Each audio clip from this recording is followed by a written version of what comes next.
ٹھیک. السلام علیکم ورحمۃ اللہ وبرکاتہ. بسم اللہ الرحمن الرحیم. اللہم یا مفتح الابواب یا مسبب الاسباب یا مقلب القلوب والابصار ویا خالق اللیل والنہار ویا دلیل المتحیرین دلنا ویا غیاث المستغیثین اغثنا توکلنا علیک ونفوض امورنا الی اللہ ان اللہ بصیر بالعباد بألف ألف لا حول ولا قوة إلا بالله العلي العظيم وبسره الأسرار سورة الفاتحة.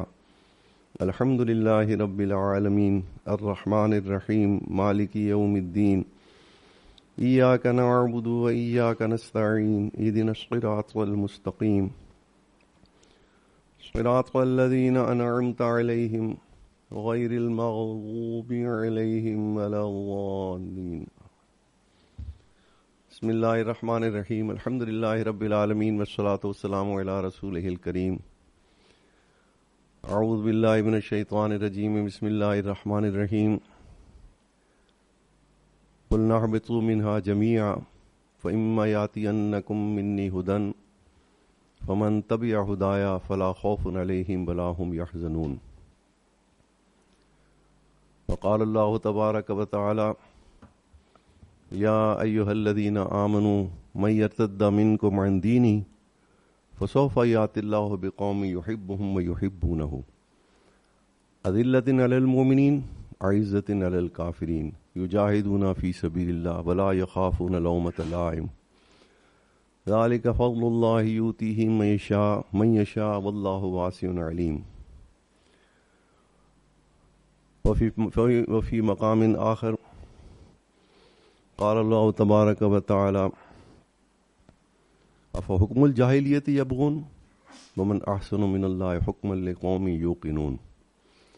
وفی مقام آخر لقد کان لکم فی رسول اللہ اسوۃ حسنہ. میرے نہایت قابل احترام علماء کرام، میرے معزز مسلمان بھائیوں، میرے بچوں، اور اگر خواتین موجود ہیں تو میری بہنوں اور بیٹیوں، میں اس وقت یہاں اس ادارے میں کسی بیان کی غرض سے شامل نہیں ہوا، حاضر نہیں ہوا، بلکہ ایک سوچ اور مقصد لینے کے آیا ہوں.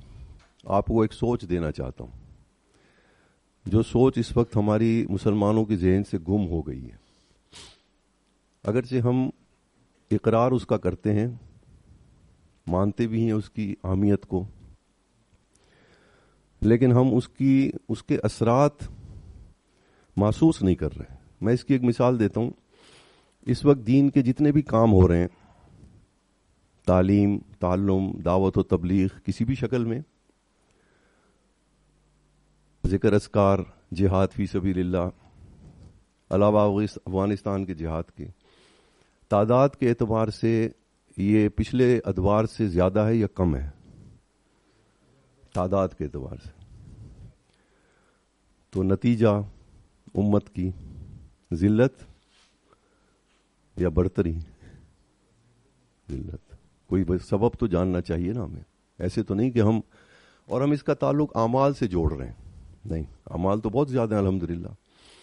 جتنے اعمال اور اعمال کی دعوت کا انداز بھی اس وقت، تبلیغی جماعت دیکھ لیں آپ، ماشاءاللہ پورے علماء کے بیانات ہر جگہ، ہر مسجد میں. پہلے تو یہ مجھے یاد ہے کہ میری نوجوانی اور 70s وغیرہ کی دہائی کے اندر تو یہ حال تھا کہ میں حیدرآباد میں پڑھتا تھا، تو اس وقت داڑھی والا شخص، لطیف آباد کا جو پوش علاقہ تھا حیدرآباد کا، وہاں پہ داڑھی والا شخص جو تھا وہ مغرب کے بعد نکلتے ہوئے ڈرتا تھا.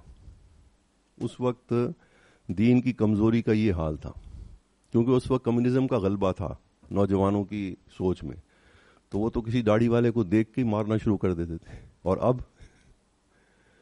ڈیفنس کے اندر، کراچی ڈیفنس کے اندر 1970s کے اندر میں نے خود دیکھا مسلمان لڑکیاں اسکرٹ پہننا شروع کر چکی تھیں، اور پردہ تو بہت دور کی بات تھی. اور اب کالے برقعے آپ کو کراچی ڈیفنس میں جگہ جگہ نظر آتے ہیں. یہ تبدیلی آخر کوئی محنت ہو رہی ہے تو ہو رہی ہے، لیکن مجموعی طور پر پستی کی طرف جا رہے ہیں ہمیں تو سرداری کے لیے چنا گیا تھا. اعمال میں تو زیادتی ہو رہی ہے, ماحول تو بدل رہا ہے. کوئی ایک ایسا فیکٹر ہے جو ہماری نظروں سے اوجھل ہو گیا, جس کی ہم اصلاح کرنے کی کوشش نہیں کر رہے. اور خاص طور پر یہ فقیر علماء سے تو ضرور اس بات کا شکوہ کرتا ہے, ضرور, کہ ہمیں جو اس وقت امت کا جو امراض ہیں, ان امراض کی وجوہات جاننا بہت ضروری ہیں, بجائے اس کے کہ صرف کرنے والے اعمال کی ترغیب دینا اور ان کو ایکٹیو کرنا. وجوہ جاننا ضروری ہے کہ یہ کمزوری کہاں ہے, کون سی چیز ہے جس نے ہمیں, بلندی تو بہت دور کی بات ہے, اب اس وقت ہم ایٹ پار بھی نہیں ہیں دوسری قوموں کے. اور اس کی وجہ اگرچہ حضور صلی اللہ علیہ وسلم نے بھی اپنی احادیث مبارکہ میں بیان فرمائی تھی, لیکن حضرت مجدد منور الف ثانی رحمۃ اللہ علیہ نے اس کی وجوہات اپنے مکتوبات میں لکھی کہ اب یہ جو دور آنے والا ہے میرے بعد حضرت امام مہدی علیہ رضوان تک, اس کے اندر امت کے اندر ایک بڑا فتنہ پیدا ہونے والا ہے, جس کی نشاندہی اگرچہ حضور صلی اللہ علیہ وسلم نے بھی کی تھی. ایک فتنہ تو ہے گناہوں کی شکل میں, وہ تو ہم سب جانتے ہیں, لیکن اس کا علاج تو ہو رہا ہے الحمدللہ, کیونکہ تبدیلی بھی تو لوگوں میں آ رہی ہے. گناہ لوگ چھوڑ رہے ہیں, داڑیاں رکھ رہے ہیں. اسی ڈیفنس کے اندر باپرد شرعی لباس پردے والی خواتین, نوجوان لڑکیاں آج نظر آتی ہیں کراچی ڈیفنس میں, اور کثرت کے ساتھ ہیں. یہ تبدیلی اعمال کی تبدیلی آ رہی ہے. سوچ کے اندر پستی ہے, سوچ کے اندر پستی ہے. میں بس اسی چیز کی نشاندہی کرنا چاہتا ہوں اور کچھ بھی نہیں. کوئی بیان مقصود نہیں ہے. آپ سب حضرات صاحب استعداد لوگ ہیں, بڑی قابلیت رکھنے والے لوگ ہیں. اللہ تعالیٰ نے آپ کو صلاحیتیں, ذہنی صلاحیتیں بھی عطا فرمائی ہیں. تو میں صرف آپ کو مخاطب کرنا, توجہ دلانا چاہتا ہوں آپ کی, اور کچھ بھی نہیں. اور وہ ہے کہ دیکھیے, دنیا میں ہر دور میں انسان جب زمین پر اترا تو اس نے دنیا میں اپنے رہن سہن کے لیے, اللہ نے اس کو سمجھ دی تھی, تو اس نے اپنے رہن سہن کے لیے دنیا کے اسباب سے فائدہ اٹھانے کے لیے کوشش شروع کر دی. زمین سے فائدہ اٹھایا, پتھروں سے فائدہ اٹھایا, مٹی سے فائدہ اٹھایا, نباتات سے فائدہ اٹھایا. زمین کے جو بھی اسباب ہیں, یہ تو شروع سے انسان ان کے اوپر محنت کر رہا ہے, اور ان سے خود بھی نفع حاصل کرنے کے لیے کوشش کر رہا ہے, دوسروں کو بھی فائدہ پہنچا رہا ہے. یہ کوئی نیا کام نہیں ہے.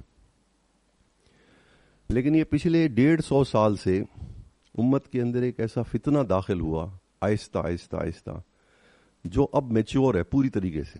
اور اس کے اثرات میں بھی آپ کو بتاؤں گا بھی صحیح کہ ہم اس سے کیسے متاثر ہو چکے ہیں. سب انڈونیشیا سے لے کے الجزائر تک پوری امت اس زہر کو جذب کر چکی ہے اپنے ذہنوں میں. وہ زہر کیا ہے؟ وہ یہ کہ مسلمانوں نے, ہمارے پاس جو ہدایت ہے, پہلے اس کو سمجھیں.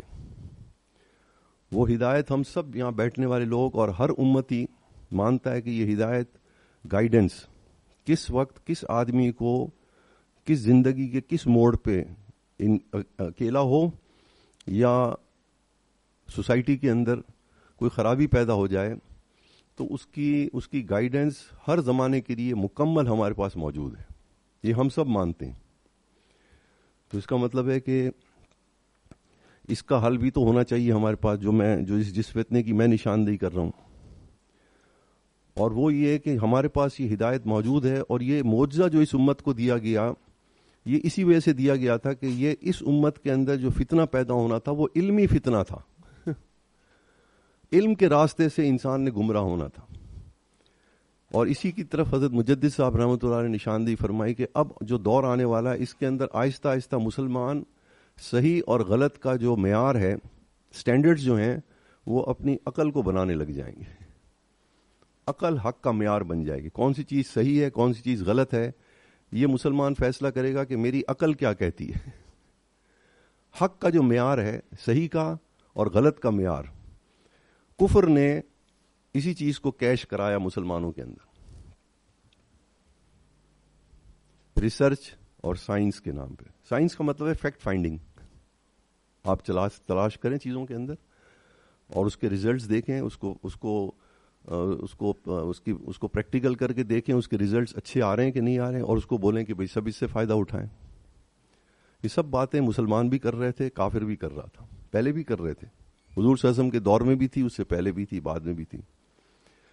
لیکن امت کے اندر 1300 سال تک یہ تمام شعبوں کے اندر مسلمانوں نے بھی خوب اپنا عقل استعمال کی, اور وہ انوینشنز کی جو آج کی موجودہ ٹیکنالوجی ان انوینشنز کی ABC تک بھی نہیں پہنچ سکی. یہ بھی میں آپ کو بتا دوں, کیونکہ میرا تعلق ایک ایسے شعبے سے ہے جو سب سے زیادہ ہائی ٹیک شعبہ ہے اس وقت انڈسٹری کے اندر. میں ایسے کوئی کتابی بات نہیں کر رہا, کوئی فلسفہ نہیں بیان کر رہا آپ کے سامنے, سنی سنائی بات نہیں بیان کر رہا. 1300 سال تک امت کے اندر یہ پریکٹس جاری رہی کہ امت نے ہر شعبے کے اندر, مسلمانوں نے اپنے دور کے اندر ریسرچ کی ہر شعبے میں, سول انجینئرنگ میں بھی کی, میکینیکل میں بھی کی, الیکٹریکل میں بھی کی, کیمیکل میں بھی کی, ہر شعبے کے اندر انہوں نے کی. اور وہاں سے جو چیزیں اللہ تعالیٰ نے زمین میں فائدے کے لیے رکھی تھیں انسانوں کے, وہ انہوں نے نکالی اور اپنے دور میں مسلمانوں کو اس کا فائدہ پہنچایا. لیکن اس فن کو, اس ٹیکنیکل نالج کو کبھی بھی مسلمانوں نے کسی دور میں, یہ جو ہمارے پاس ہدایت ہے, آخری ہدایت, اس کے برابر تو دور کی بات ہے, یعنی اس کو اس کے برابر بھی اہمیت نہیں دی کہ یہ اس کے بھی ایکویلنٹ ہو سکتی ہے. اس کو اتنی اہمیت بھی نہیں دی مسلمانوں نے. بھئی وہ تو ایک ضرورت کی چیز ہے, اللہ تعالیٰ نے زمین میں خزانے رکھے ہیں, ان کو استعمال کرے, ختم.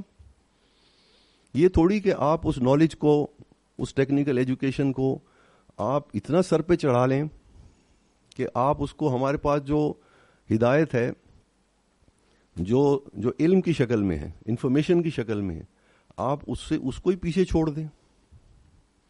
اس وقت امت مسلمہ یہ جو ٹیکنیکل ایجوکیشن ہے, دنیاوی تعلیم جس کو ہم کہتے ہیں, اسکول, کالج, یونیورسٹیز میں جو پڑھائی جاتی ہے, اس ایجوکیشن کو مسلمان دیندار طبقہ اور غیر دیندار طبقہ اس کو کس نام سے یاد کرتا ہے؟ لوور ایجوکیشن کہتا ہے یا ہائر ایجوکیشن؟ یہ لفظ ہم نے کبھی غور کیا؟ مسلمان کو یہ لفظ بولنا چاہیے. اتنا بڑا لفظ, تو پھر ہماری نظر میں لوور ایجوکیشن کون سی ہے؟ میں مسلمان کی بات کر رہا ہوں. کافر کے نزدیک تو اس نے تو ہدایت کو تسلیم ہی نہیں کیا, وہ اس کے نزدیک تو یہی کچھ انفارمیشن ہے جس کو وہ ایجوکیشن کہہ رہا ہے. اور صرف یہیں پر ہم نے بس نہیں کیا, اس میں علماء کو ایک غلط فہمی یہاں ہوئی. وہ کیا ہوئی کہ بھئی دنیا کے اسباب کے اندر ریسرچ کرنا اور اس سے فائدہ اٹھانا یہ فرض کفایہ ہے. بالکل فرض کفایہ. کیا مطلب؟ کہ مسلمانوں کو چاہیے کہ اپنے علاقے کے اندر, اپنے ہی شعبے کے اندر ایک گروپ ہونا چاہیے جو سول میں بھی ریسرچ کرے, مائننگ میں بھی ریسرچ کرے, ایگریکلچر میں بھی ریسرچ کرے, جہاں جن علاقوں میں وہ رہتا ہے ریسرچ کرے, اور اس ریسرچ سے فائدہ اٹھائے, کسی غیر کا محتاج نہ ہو. اس لیے اس کو فرض کفایہ کہا گیا ٹیکنیکل ایجوکیشن کو. اور ہر دور میں ایک جماعت ہونی چاہیے مسلمانوں کے اندر جو اس کام کے اندر لگی رہے, میڈیسن کے اندر بھی کام کرے اور ٹیکنالوجیز کے اندر بھی جو اس دور کے اندر ہے کام. اس لیے اس کو فرض کفایہ علماء نے کہا. لیکن علماء یہ بھول گئے کہ یہ جو فرض کفایہ ہے یہ مسلمانوں نے خود اس کے اوپر محنت کرنی ہے, امپورٹ نہیں کرنی ہے ایجوکیشن. ہم نے یہ ایجوکیشن امپورٹ کی, یہ ہماری غلط. اور کس سے کی؟ جس کو ہدایت کا پتہ ہی نہیں ہے. ہدایت کہتے کس کو ہیں, اس کا فائدہ کیا ہے؟ میں وہ پہلے آپ کو یہ بیماری سمجھانا چاہتا ہوں تاکہ پھر شاید میں آپ کو ہدایت کا فائدہ سمجھا سکوں. ہم نے اس کو ہائر ایجوکیشن کہنا شروع کر دیا انہی کی لینگویج میں, کیونکہ انہوں نے کہا کہ بھئی یہ ہائر ایجوکیشن اس لیے کہ یہ تو ہر وقت کی, ہر انسانیت کی ضرورت ہے, اور مسلمانوں کو بھی ضرورت ہے, ہمیں بھی اس کی ضرورت ہے, فائدے کے لحاظ سے یہ ہائر ہے. پھر یہیں پر ہم نے بس نہیں کی. جو مسلمان اس وقت ٹیکنیکل نالج جن کے پاس ہے, سائنس اینڈ ٹیکنالوجی کے کسی شعبے میں مسلمانوں نے کوئی پڑھائی حاصل کی ہے, وہ آج کے دور میں, کیونکہ ہم اس زہر کے اندر بالکل ڈوب چکے ہیں مکمل طور پر, ذہنی طور پر, وہ مسلمان جس نے کوئی ٹیکنیکل ایجوکیشن حاصل کی ہے, ڈاکٹر بھی ہے, پروفیسر بھی ہے, لائر بھی ہے, انجینئر بھی ہے, اور وہ دیندار بھی ہے, وہ پیور عالم دین کو، خالص جس شخص نے مدرسے کے اندر دین پڑھا ہو، اس کو وہ اپنے برابر پڑھا لکھا کہتا ہے، حالانکہ اس کی بھی داڑھی ہے، وہ بھی پگڑی رکھتا ہے، وہ بھی دین کے کام میں لگا ہوا ہے. بلکہ افسوس تو یہ ہے کہ وہ جس آدم اگر اس کو شوق ہو گیا کسی ڈاکٹر انجینئر کو دین پڑھنے کا، تفسیر و حدیث پڑھنے کا، وہ جس سے تفسیر و حدیث پڑھ رہا ہے اس استاد کو بھی اپنے برابر پڑھا لکھا نہیں سمجھ رہا. بلکہ یہ ٹرم شروع ہو گئی ہے کہ یہ پڑھا لکھا مولوی ہے. یہ پڑھا لکھا مولوی آج کا مسلمان کس کو کہتا ہے؟ دیندار مسلمان کی بات کر رہا ہوں جس نے یہ ڈگری لی ہوئی ہو، اس کے پاس کاغذ کا یہ پرزا ہو، پی ایچ ڈی کا، ماسٹرز کا، بی ایس کا، اس کو وہ پڑھا لکھا کہتا. وہ کس کے علم کو اپنے علم سے کم تر سمجھ رہا ہے؟ عالم کے پاس تو حضور صلی اللہ علیہ وسلم کو، اس کے علم کو وہ ناقص کہتا ہے. ناقص کا مطلب ہے کہ آج کے دور میں کوئی عالم دین ہمیں ہر شعبے کے اندر گائیڈ نہیں کر سکتا، اس لیے اس کے علم کو ناقص کہتا ہے. خراب نہیں کہتا، ناقص کہتا، انکمپلیٹ ہے. یہ عام ٹرمنالوجی ہے پڑھ لکھے مسلمانوں کی سوچ میں. پڑھا لکھا مولوی، غیر پڑھا لکھا مولوی. خالص عالم اگر ہے تو اس کا علم ناقص ہے، میرا علم کامل ہے کیونکہ میں مسلمانوں کو اپنے شعبے کے اندر گائیڈ کر سکتا ہوں. مولوی نہیں گائیڈ کر سکتا. مولوی سے اگر پوچھا جائے بھئی یہ میکینیکل انجینئرنگ میں بھی کوئی گناہ ثواب ہے، کوئی میڈیکل پریکٹس میں بھی کوئی گناہ ثواب ہے، کوئی ہدایت ہے اس کے اندر، تو مولوی کہتا نہیں بھی اس کا ہماری تعلیم سے تعلق ہی نہیں ہے. وہ یہ کہہ کر کے اپنی بات ختم کر دیتا ہے. تو پھر مسلمان پڑھا لکھا کہتا ہے کہ بھئی واقعی یہ تو اس شعبے میں ہمیں یہ کہتا ہے کہ آپ کا شعبہ ٹھیک ہے. وہ تو بلکہ ہم سند دے رہے ہیں مسلمانوں کو گمراہی کی. یہ تو علماء کا کام تھا کہ وہ امت کے اس کریم کی تربیت کریں، ان کو ذہن سازی کریں تاکہ وہ اس فتنے سے نکل کے اپنے پوٹینشیل کو صحیح امت کے لیے استعمال کریں، اپنی ٹیکنیکل نالج کو، لیکن ہدایت کے تابع رکھ کے، ایسے نہیں. تو وہ میں پہلے وہ امراض سمجھانا چاہ رہا ہوں. اب قرآن مجید میں اللہ تعالیٰ نے ایک پورا رکوع ہے اس کے اوپر، لیکن اس رکوع کی ایک آیت اس فقیر نے پڑھی، اس میں اللہ تعالیٰ نے کہا کہ اے ایمان والو، یہود اور نصارہ کو اپنا دلی دوست نہ سمجھو. اور آگے لیکن جو اصل آیت ہے وہ یہ ہے کہ اے ایمان والو، اگر تم اللہ تعالیٰ کے دین سے پھر گئے تو اللہ تعالیٰ ایک ایسی قوم کو لے کے آئیں گے جن سے اللہ تعالیٰ محبت کریں گے. تم سے بھی محبت کی تھی، پچھلوں سے بھی. انہوں نے اللہ تعالیٰ کی محبت کا رسپانس محبت سے نہیں دیا، انہوں نے اس محبت کو مس یوز کیا اور دین سے ہٹ گئے. تو اللہ تعالیٰ ایک ایسی قوم کو لے کے آئیں گے، تمہیں ریپلیس کر دیں گے، جن سے اللہ تعالیٰ محبت کریں گے اور وہ بھی اللہ سے محبت کا جواب محبت میں دیں گے. تو ان کی زندگی میں یہ 4 اعمال ظاہر ہونے چاہیے اللہ کی محبت کے جواب میں.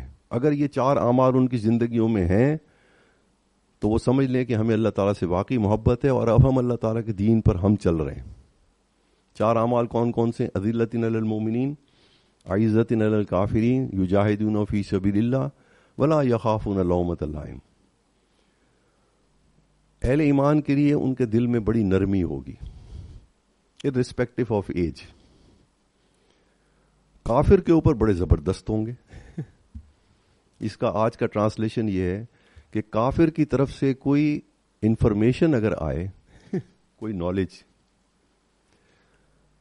کوئی ایٹیکیٹس اور مینرز اگر کسی کافر کی قوم میں دیکھیں، کسی کافر کی قوم میں، تو اس کے اوپر زبردست سمجھیں آپ کو. ان سے بولیں ہمارے پاس تم سے بہتر تعلیم ہے، تو ہمارے پاس تم سے بہتر مینرز اور ایٹیکیٹس. اپنی سوچ میں کافر کی ایجوکیشن کو اور اس کو اپنے سے پس سمجھیں اپنی ایجوکیشن سے. یہ ہے عزت علی الکافرین کا آج کے دور میں ترجمہ. یجاہدون فی سبیل اللہ، یہ امت کے اندر یہ عمل جاری ہے الحمدللہ. جہاد امت کے اندر ہوتا رہا، کشمیر میں بھی ہو رہا ہے، افغانستان میں بھی ہوا، غزہ میں بھی ہوا، عراق کے اندر بھی ہوا، مختلف جگہوں پہ یہ تو کام جاری ہے اور مسلمان ہر طبقہ اس کے اندر شامل ہے. ولا یخافون لومۃ لائم، یعنی دین کے اعمال اختیار کرنے میں وہ آدمی کسی سے نہ شرمائے، کسی کی پرواہ نہ کرے کہ کوئی اس کو برا بھلا کہتا ہے، اس کی پرواہ نہ کرے. تو آج کا نوجوان جو دین پر چل رہا ہے, اب یہ نوجوان جو بیٹھے ہوئے یہاں پر بھی اور جگہوں پر بھی, وہ نوجوان لڑکیاں جو شرعی پردہ کر رہی ہیں گھروں میں, ان کے سارے خاندان والے تو ایسے نہیں ہیں, لیکن وہ مخالفت لینے کے باوجود وہ ڈٹے ہوئے. تو ولا یخافون لومۃ لائم کے اندر تو امت پاس ہو گئی آج کے دور میں. یجاہدون فی سبیل اللہ میں پاس ہو گئے آج کے مسلمان. دو چیزوں کے اندر تیسری چیز پہ آ کے فیل ہو گئے, وہ ہے عزت علی الکافرین. کافر کے اوپر اپنی تعلیم, اپنی ٹیکنالوجی کو سپیریئر سمجھیں. اس کے پاس علم ہے ہی نہیں. قرآن جگہ جگہ کہہ رہا ہے, ہم نے کبھی قرآن کو اس نظر سے پڑھا ہی نہیں. خاص طور پہ نصارہ کے علم کی اللہ تعالیٰ نے نفی کی ہے. عیسائیوں کو تو علم دیے. علم کس کو کہتے ہیں پہلے سمجھیں. علم کا مطلب ہے ایسی انفارمیشن جو قیامت تک کے لیے انسانیت کو فائدہ پہنچاتی رہے, اس میں چینجز کی ضرورت نہ پڑے, اس کو علم کہتے ہیں. ورنہ وہ تھیوری ہے, نظریہ ہے, علم نہیں ہے قرآن کی نظر میں. علم ایک نور ہے جو اللہ تعالیٰ کی طرف سے عطا ہوتا ہے. اس نور کی بعد جو انفارمیشن انسان اس نور کے اندر جو تلاش کرتا ہے صحیح اور غلط چیز کو, وہ علم اللہ تعالیٰ کی نظر میں اس وقت علم کہلاتا ہے کہ وہ علم اس کے جو ریزلٹس ہیں, وہ ریزلٹ جو ہیں وہ قیامت تک کے لیے انسانوں کو ہر دور کے اندر وہ فائدہ پہنچاتے رہیں, اس میں چینجز کی ضرورت نہ پڑے. اس کو شریعت میں علم کہتے ہیں. وہ ایک نور ہے جو اللہ تعالیٰ کی طرف سے قلب مومن کے اندر اترتا ہے, اور وہ اس کے اندر حق اور باطل کی تمیز پیدا کر دیتا ہے. یہ چیز غلط ہے, یہ چیز صحیح ہے. اس کی جیتی جاگتی مثال امت نے خلافت راشدہ کے اندر دیکھی. بالکل ان کے پاس کوئی ٹیکنیکل نالج نہیں تھی پریکٹیکلی. عرب کے اونٹ چرانے والے لوگ تھے یا کھیتی باڑی کرنے والے تھے, اور خلفائے راشدین تو تھے ہی سارے مکی. تو آپ دیکھیے کہ صرف انہوں نے یہی تعلیم حاصل کی, صرف حضور اللہ کا کلام سمجھا اور حضور صلی اللہ علیہ وسلم سے اس کی پریکٹیکل امپلیمنٹیشن سمجھی. پھر دیکھیے انہوں نے جو نظام قائم کیا اپنی دور خلافت میں, کوئی ایسا شعبہ تھا جو انہوں نے چھوڑا. ایڈمنسٹریشن, مینجمنٹ, ٹیکنالوجی, کوئی چیز کا نام لیں جو خلافت راشدہ کے اندر ظاہر نہیں ہوئی تھی مسلمانوں میں. اور اس کو کنٹرول کرتے تھے خلیفہ وقت. وہ ڈیسائیڈ کرتے تھے کہ یہ ٹیکنیکل نالج جو مسلمان نے حاصل کی ہے یہ مسلمانوں کے لیے فائدہ مند ہے بھی کہ نہیں ہے. ان کو اللہ تعالیٰ نے ایک نور عطا کیا تھا, صرف ہدایت کو صحیح سمجھنے کی برکت سے, کہ اللہ تعالیٰ نے جو ہمیں ہدایت دی ہے یہ صرف اور صرف کسی خاص اعمال کے لیے نہیں ہے. یہ زمین کے ہر خزانے کے اوپر اس کی اچھائی اور برائی کو سمجھنے کے لیے ہدایت کافی ہے. یہ کمپلیٹ ٹیکنیکل ایجوکیشن بھی ہے. یہ صرف نماز, روزے, حج, زکوٰۃ کا نام نہیں ہے. یہ سائنس اینڈ ٹیکنالوجی کا خزانہ ہے یہ قرآن اور سنت حضور صلی اللہ علیہ وسلم کی.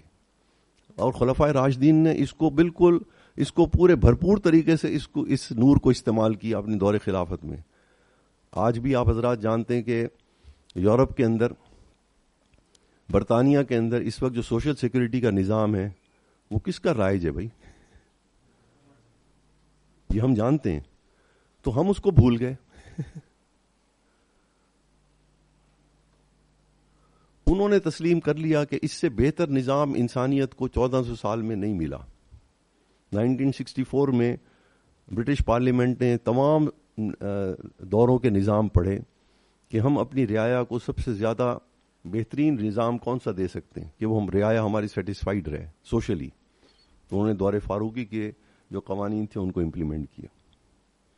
یہ تو میں ایک ایگزامپل دے رہا ہوں کہ ہمارے پاس جو خلفائے راشدین تھے ان کے پاس کون سی ایجوکیشن تھی, لیکن انہوں نے ان کے پاس جو ایجوکیشن تھی وہ کمپلیٹ ہے, وہ آج ہم بھول گئے, اس کی وہ اسٹرینتھ بھول گئے, اس کی وہ مکمل ہونا ہماری ذہن سے نکل گیا. اس لیے ہم نے 2 ایجوکیشن سسٹم کو ایکسیپٹ کر لیا, دنیاوی تعلیم, دینی تعلیم.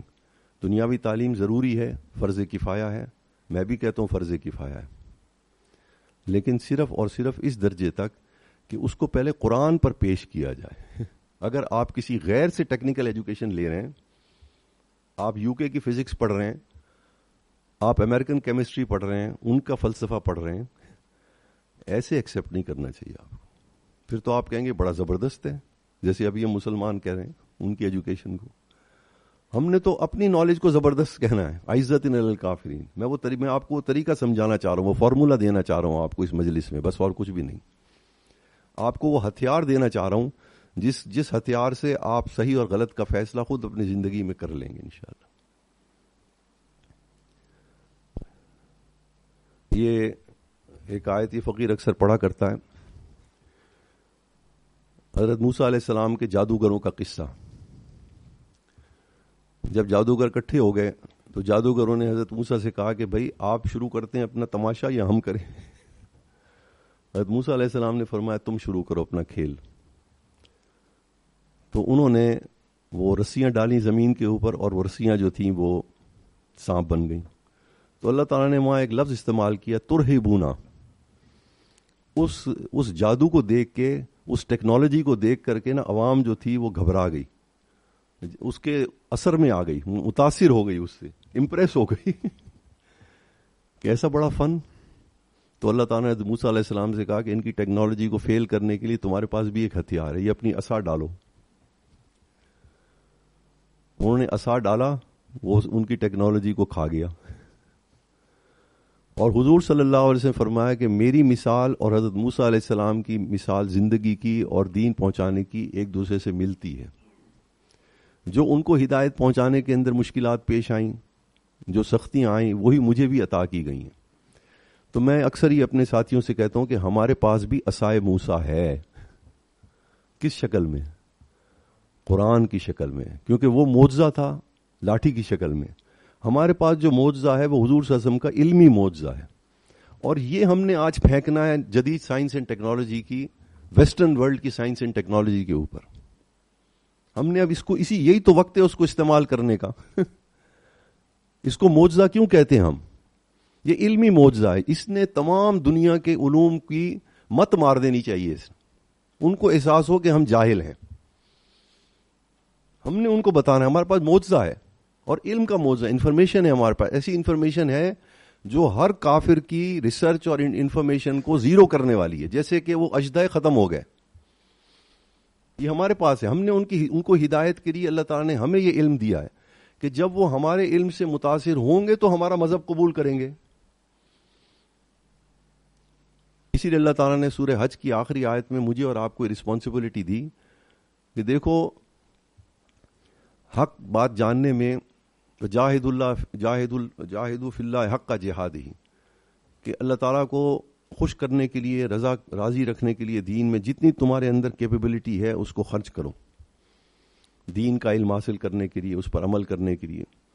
اور آگے اللہ نے بڑی تسلی دی, کیونکہ حکم بڑا سخت لگتا تھا, بھئی ہم سارے کے سارے دین پر ہر وقت کیسے عمل کریں. تو اللہ نے فرمایا وما جعل علیکم فی الدین من حرج, میں نے تمہارے دین کے اندر نہ اس کی تعلیم میں کوئی تنگی رکھی ہے کہ اس کے سمجھنے میں کوئی مشکل ہے, نہ ہی میں نے اس پر عمل کرنے میں کوئی مشکل ہے. کر کے تو دیکھو. پھر آگے فرمایا کہ طریقہ کار کیا ہے. طریقہ کار یہ ہے کہ تم نبی سے سیکھو طریقہ, علم نبی سے سیکھو, عمل بھی نبی سے سیکھو, اور پھر انسانوں کے اوپر اس علم اور عمل کو پیش کرو,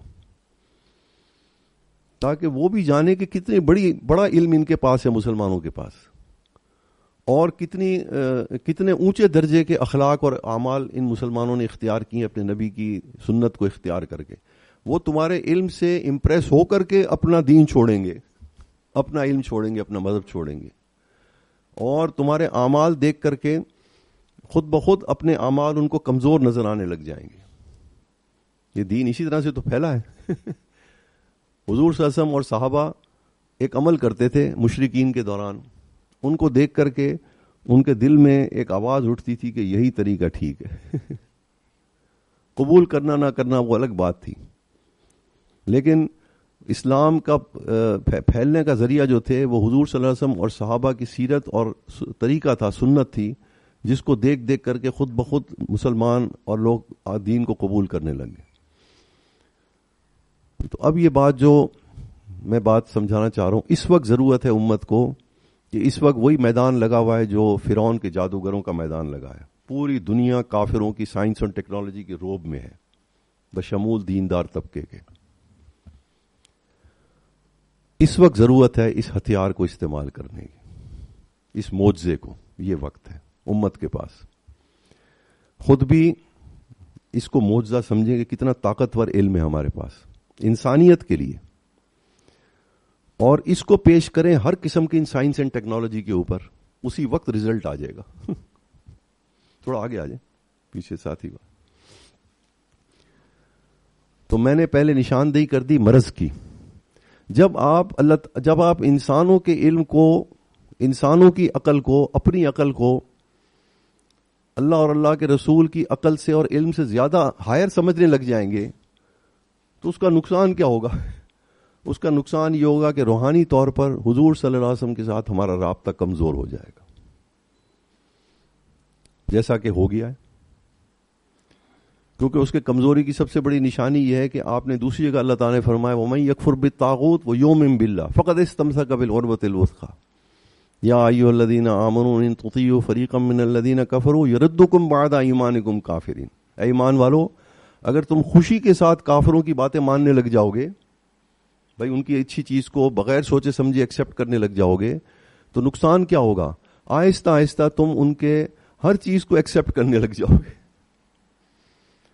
اور تم اللہ تعالیٰ کے دین سے پھر جاؤ گے اور ان کے طریقے کو اچھا سمجھنے لگ جاؤ گے. پھر اللہ تعالیٰ آگے خبردار کر رہے ہیں وَكَيْفَ تَكْفُرُونَ، کیسے تم کافروں کے تعلیم اور مینرز اور ایٹیکیٹس کو اچھا سمجھو گے؟ تمہارے پاس تو اللہ کا کلام موجود ہے، اس کو تو پڑھو. اس سے زیادہ بہتر ایٹیکیٹس ہیں کسی کو دیے گئے انسانوں کو؟ اس کو تو پڑھ کے دیکھو اس نظر سے. جو تم کافروں سے جو چیز لے رہے ہو، امپورٹ کر رہے ہو، اس سے بہتر چیز تو تمہارے پاس آ چکی ہے. کیسے تم انکار کر سکتے ہو اس بہتر چیز کا ناقص چیز کے مقابلے میں؟ اور وفیکم رسول، تمہارے پاس حضور صلی اللہ علیہ وسلم کی طریقے زندگی جو موجود ہے یہ متوجہ کر رہے ہیں. دوسری جگہ فرمایا افحکم الجاہلیت یبغون، پھر وہی پرانی باتیں کافروں. اس وقت جب حضور صلی اللہ علیہ وسلم تشریف لائے، رومن امپائر تھی کہ نہیں تھی؟ اس میں سارے شعبے ٹیکنیکل ایجوکیشن کے تھے کہ نہیں تھے؟ بہت بڑی سلطنت تھی، کنسٹرکشن بھی ہوتی تھی، ہتھیار بھی بنتے تھے، سارے شعبے اس وقت تھے پوری رومن امپائر کے اندر.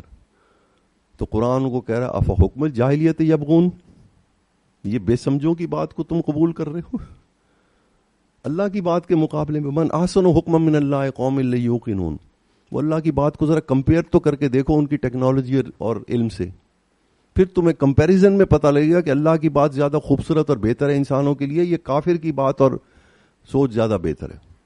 دوسری جگہ فرمایا ومن احسن لقد کان لکم فی رسول اللہ اسوۃ حسنہ، میرے حضور کی ذرا اداؤں کو تو دیکھو، سنتوں کو تو دیکھو. انسانیت کے لیے اس سے زیادہ کوئی خوبصورت مینر ہیں؟ یہ تو تھی بیک گراؤنڈ.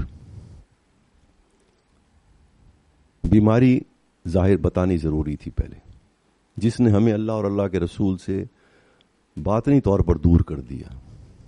کیونکہ جب آپ کفر کی کسی چیز کو بھی قبول کر لیں گے بغیر سوچے سمجھے تو ہدایت کا جو نور ہے وہ کمزور ہونے لگ جائے گا باطن کے اندر، اس کی روشنی کمزور ہو جائے گی، جس کی وجہ سے پھر انسان اس اعتماد کے ساتھ عمل نہیں کر سکتا اللہ تعالیٰ کی بندگی جیسے کرنے چاہیے.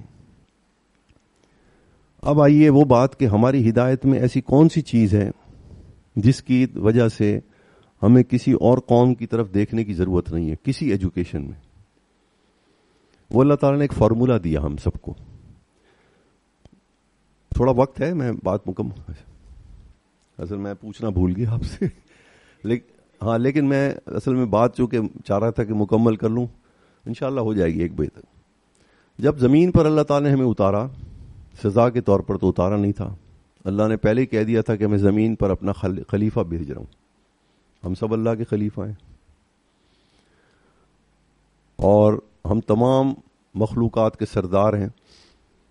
تو ہماری ایجوکیشن بھی تو اسی لیول کی ہوگی کہ نہیں ہوگی جو ہیڈ آف دی اسٹیٹ کی ہونی چاہیے، اور ہماری تربیت بھی جیسے سپیریئر سروسز کی اکیڈمی ہے، وہ جب ایڈمنسٹریشن کے لیے سلیکٹ کرتے ہیں کینڈیڈیٹس کو تو پھر ان کو 1-2 سال بتاتے ہیں نا کہ بھئی ایڈمنسٹریٹر کی کوئی خاص ایجوکیشن چاہیے اس کو, جو تم نے کالج یونیورسٹی میں پڑھی تھی وہ اور تھی, اب ایجوکیشن کچھ اور چاہیے, مینرز اور چاہیے ایڈمنسٹریٹر کے. تو ہمیں اللہ تعالیٰ زمین پر بھیج رہے ہیں خلیفہ بنا کے, نماز روزے پڑھانے کے لیے صرف نہیں, خلیفہ کے لیے تو جو جو چیزیں ساری مخلوق کو جس جس چیز کی ضرورت تھی, ہم تو ساری مخلوق کے سردار ہیں, تو ساری مخلوق کی انفارمیشن اللہ تعالیٰ نے ہمیں دی تھی, ہماری اپنی بھی ہمیں کیا ضرورت ہے اور ساری مخلوق کو کس کس چیز کی ضرورت ہے, تمہارے ذریعے تم نے کیا ڈیلیور کرنا ہے میری مخلوق کو. تو یہ اترتے وقت اللہ تعالیٰ نے زمین کے اوپر اتارتے وقت ایک بات فرمائی, قل نہبطوا منہا جمیعا. یہ وہ ایک ہتھیار ہے, اگر ہم اس کو, میں آپ کو یہ ہتھیار سمجھا سکا تو دنیا کی ہر ٹیکنالوجی کے اوپر جب آپ اس ہتھیار کو رکھیں گے, اس آیت کو, تو آپ کو پتہ لگ جائے گا کہ یہ ہدایت کے مطابق ہے, انسانیت کے فائدے کے لیے ہے کہ نہیں ہے. بس یہ ایک ہی آیت کافی ہے سمجھنی. قل نہبطوا منہا جمیعا, تم سب زمین پر اتر جاؤ, میری طرف سے ہدایات آئیں گی, انبیاء لے کر کے آئیں گے, کیونکہ تم خلیفہ ہو تو خلیفہ کی ٹریننگ کے لیے بھی اسپیشل گروپ آئے گا, اور پہلے اسپیشل گروپ کے لیڈر آئے, بعد میں لوگ آئے, خلیفہ بعد میں پیدا ہوئے. پہلے اللہ تعالیٰ نے حضرت آدم علیہ السلام کو بھیجا, پہلے ٹرینر کو بھیجا, اور اس ہدایت میں اللہ تعالیٰ نے دو باتیں کہیں, بس وہی سمجھنی ضروری ہیں, وہ پوری دین شریعت کا خلاصہ ہیں یہ دو لفظ, اور کمپیریزن کرنے کے لیے بھی یہ دو لفظ کافی ہیں. کسی ایجوکیشن کو, کسی ٹیکنیکل نالج کو کمپیئر کرنے کے لیے دو لفظ اگر میں آپ کو سمجھا سکا تو آپ کے لیے یہ ہتھیار کافی ہے. یہ موسیٰ علیہ السلام کی اساس سمجھیں, تم زمین پر اتر جاؤ, میری طرف سے ہدایات آئیں گی. وہ ہدایت کے اندر دو چیزیں ہوں گی, اگر تم نے اس ہدایت کے مطابق عمل کیا تو تمہیں کوئی خوف اور غم نہیں ہوگا. اچھا, اس کا ایک اور نقصان بھی ہمیں ہوا ہے مسلمانوں کو, یہ دنیا کی تعلیم کو اعلیٰ سمجھنے کی وجہ سے. میں ایک سوال اکثر کیا کرتا ہوں, بھائی ہم جو دین پر چل رہے ہیں, دین کے اعمال کر رہے ہیں, کیا سوچ کے کر رہے ہیں, اس کا کوئی فائدہ دنیا میں ہونا ہے یا مرنے کے بعد آخرت میں؟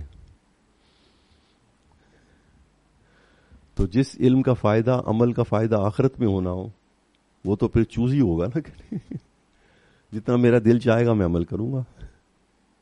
اور دنیا کی تعلیم اور ایجوکیشن کا فائدہ کہاں ہو رہا ہے, نقد ہے یا ادھار ہے؟ یہی ہے نا اس کا, اسی لیے اس کو ہم نے گلے لگایا ہوا.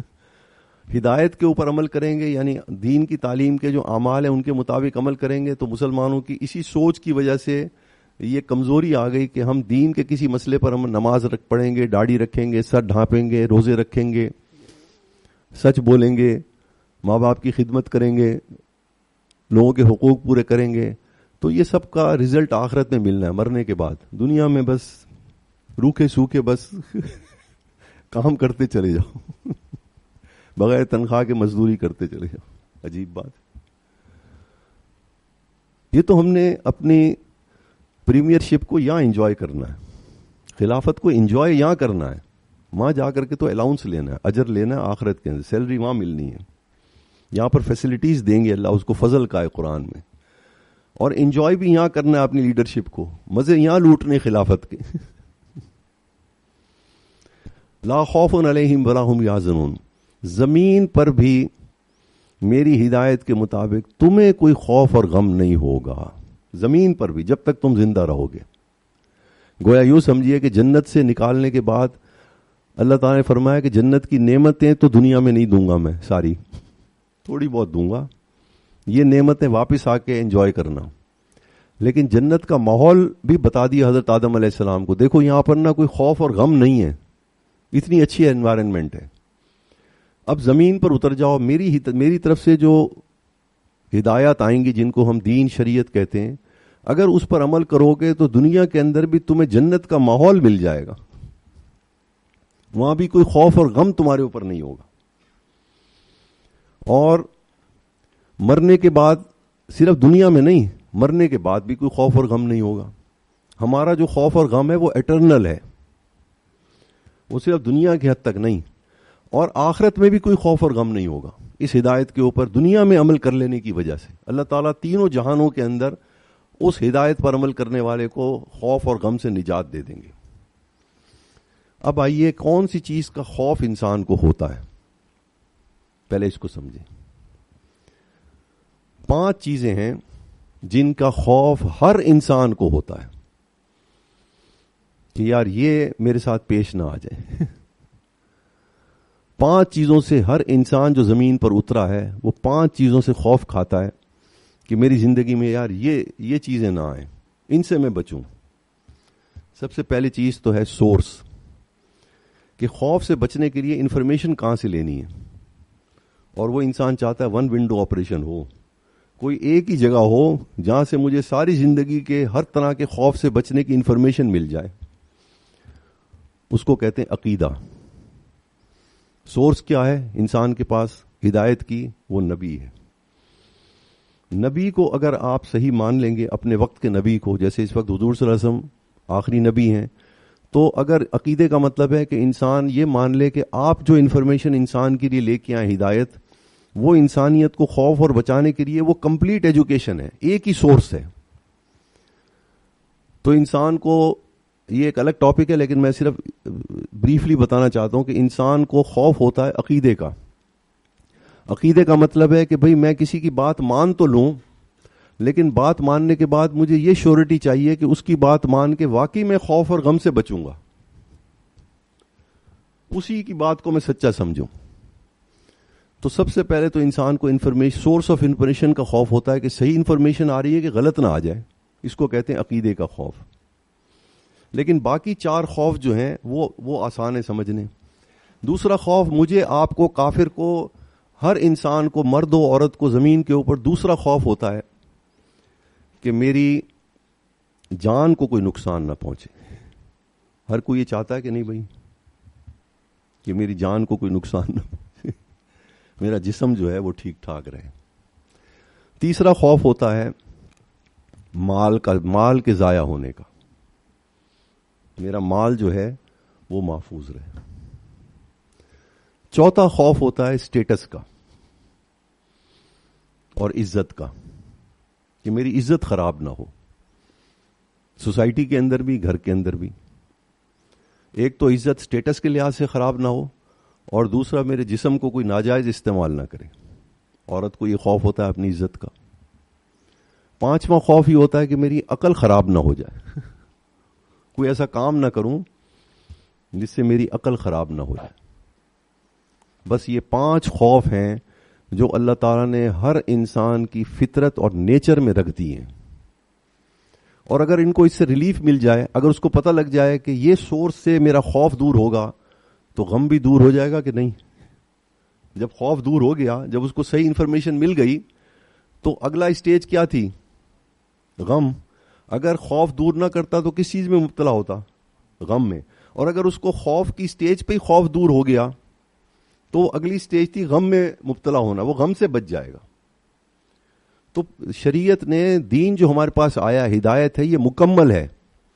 قیامت تک کے لیے انسان کی عقل, صحت, مال اور عزت کی پروٹیکشن کر رہی ہے. کیونکہ یہ ہر انسان کی نیچر ہے کہ وہ یہ چاہتا ہے زمین کے اوپر اس کی جان, مال, عزت اور عقل محفوظ رہے. یونائٹڈ نیشنز کا شعبہ کس لیے قائم کیا گیا بھائی ادارہ؟ بیک گراؤنڈ کیا تھا؟ پیس یا وار؟ پیس کس چیز کا؟ ہیومینٹی کا نا. ہیومینٹی کو پیس, لیکن وہ پیس کا فارمولا انہوں نے کس چیز کو, کون سے سورس یوز کر کے دیا؟ عقل کو. جو آرٹیکلز ہیں یونائٹڈ نیشنز کے, پیس آرٹیکلز جو ہیں, وہ کس نے ڈیسائیڈ کیے کہ بھئی یہ ان آرٹیکلز پہ عمل کریں گے تو دنیا میں پیس آ جائے گا؟ وہ پیس کا فارمولا کس نے دیا, عقل نے یا وحی نے؟ میں یہ فرق سمجھانا چاہ رہا ہوں, کیونکہ ہم نے یہ سمجھا کہ امن, اسی کا نام امن ہے. جب امن ہوگا تو خوف دور ہو جائے گا. آپ کو یہ پتہ لگ جائے کہ خوف دور ہو جائے گا تو آٹومیٹکلی اس کی جگہ امن ریپلیس کر دے گا اس کو. تو کافر نے اس امن کو قائم کرنے کے لیے اور انسانیت کو ہر طرح کے خوف سے بچانے کے لیے, ان کو بھی یہ ضرورت محسوس ہوئی, کیونکہ یہ اللہ نے ہر انسان کی نیچر میں یہ چیزیں رکھی ہیں. لیکن فرق یہ ہے کہ انہوں نے چونکہ اللہ کے انبیاء کو مانا نہیں، انہوں نے اس سورس سے اس انفارمیشن کو نہیں لیا، اپنی عقل کو استعمال کیا ان 5 قسم کے خوفوں سے بچنے کے لیے. اتنا فرق ہے. اب آئیے، اللہ تعالیٰ نے ایک دعویٰ کیا قرآن میں جو میں نے آیت پڑھی، وَمَنْ أَحْسَنُ مِنَ اللَّهِ حُكْمًا لِقَوْمٍ يُوقِنُونَ. میرا حکم تو پڑھ کے دیکھو، قرآن تو پڑھ کے دیکھو، یہ 5 چیزوں کی پروٹیکشن تمہیں دے رہا ہے میرا کلام کہ نہیں؟ یہ 5 فارمولے میں تمہیں دے رہا ہوں کہ نہیں دے رہا؟ میرے نبی کے طریقے پہ تو چل کے دیکھو، یہ 5 چیزوں کی یہ 5 چیزیں تمہاری محفوظ ہیں کہ نہیں ہیں ان کے طریقے پہ چلنے سے. سب سے پہلا عقیدہ تو میں نے عرض کر دیا کہ عقیدے کے لیے سورس چاہیے. ایک سورس ہمارے دور میں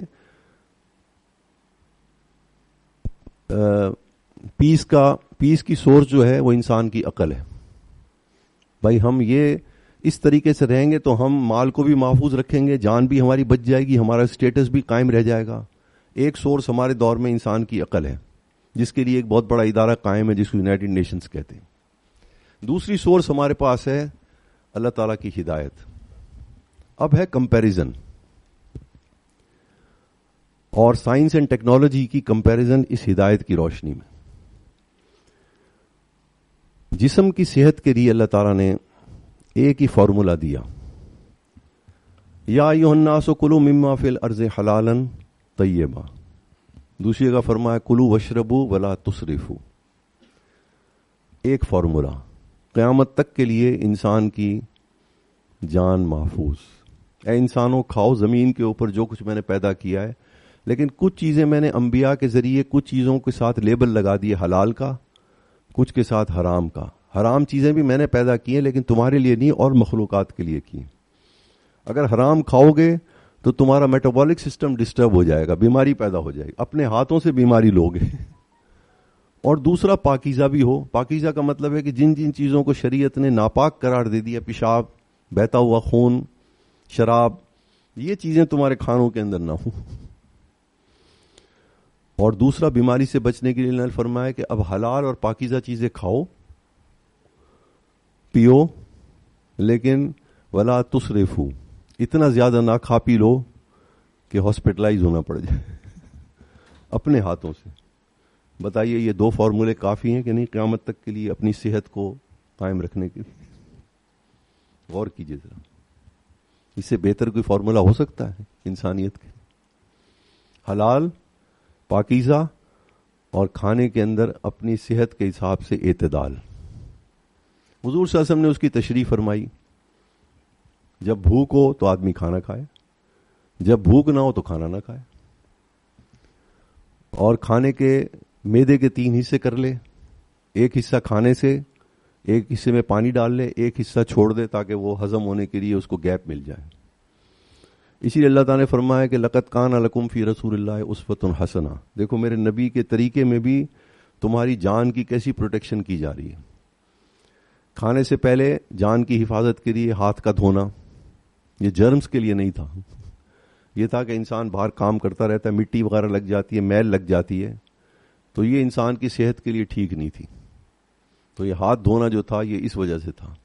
دھونے کے بعد منہ کے اندر کھانا لگا رہ جاتا ہے، وہ سڑنے کے بعد اس نے بیماری پیدا کرنی تھی. تو حضور صلی اللہ علیہ وسلم نے فرمایا کھانا کھانے کے بعد تم کلی کر لیا کرو اور مسواک کر لو تو سب سے زیادہ بہتر ہے.